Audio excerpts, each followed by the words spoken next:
Washing fabric is such a pain.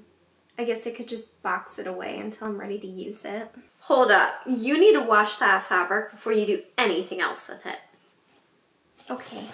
My name's Christine, and today I'm going to tell you why you need to always pre-wash your fabric and how to do it. Why do I need to pre-wash my fabric when all the clothing I buy at the store shrinks the first time I wash it anyway? Why can't I just make my clothing the same way they do? Clothing you buy from the store only shrinks because clothing manufacturers don't want to pay to wash it.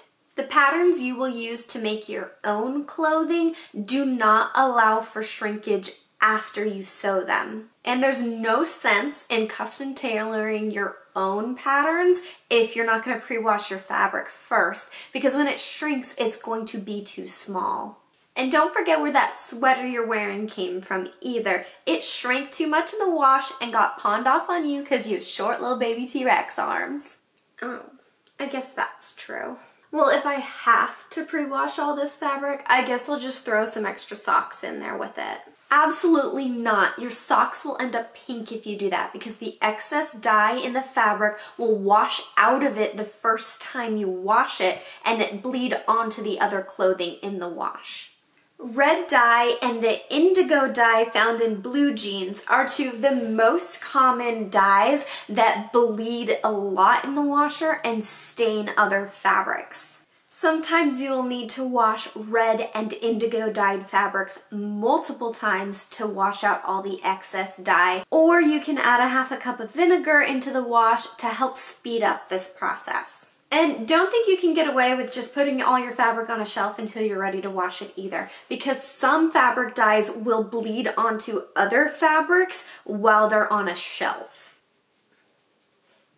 Give me a second, I'm really itchy right now. You know, you might be having an allergic reaction to that fabric.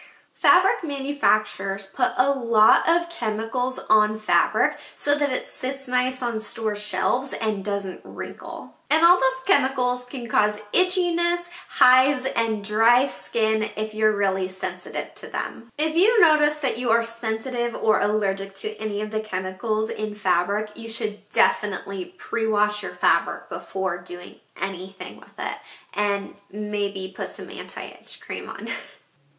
Gee, thanks. I guess I should go wash all my fabric, but how am I even supposed to do all that? Before you can wash your fabric, you have to finish all the raw edges so they won't fray in your washing machine and dryer and cause a mess. You can simply fold the edges down and finish them with a zigzag or straight stitch, or you can wash small cuts of fabric in garment bags. And then washing it is super easy. Just wash your fabric the same way you would wash the clothing you intend to make out of it. If you wash with cold water and hang dry your clothing, then wash your fabric with cold water and lay it flat to dry. If you wash your clothing with hot water and put it in the dryer, then wash your fabric with hot water and put it in the dryer as well. And if you intend to dry your clothing using a dryer, then dry your fabric on the hottest setting on your dryer so it won't accidentally shrink later.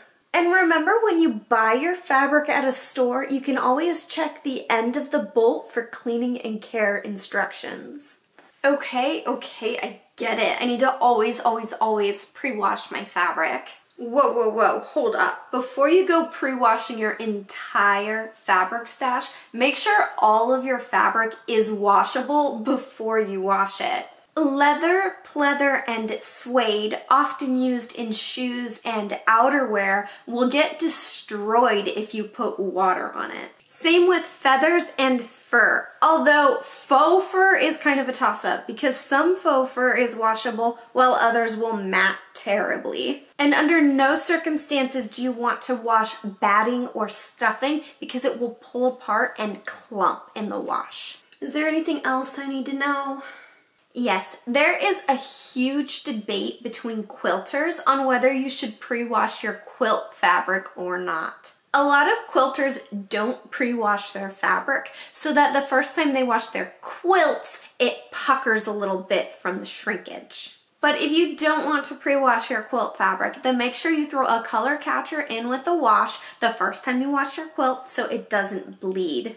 And some quilters forego pre-washing their fabric because they like all those chemical stiffeners in the fabric, because those chemicals and stiffeners make all these little pieces easier to cut out and piece together. But you can always pre-wash your fabric and then starch it yourself so that you don't have to deal with all those toxic chemicals irritating your skin. Well, now that you know how to pre-wash your fabric, go get all your fabric out, finish the edges, sort your colors, and go get washing your fabric.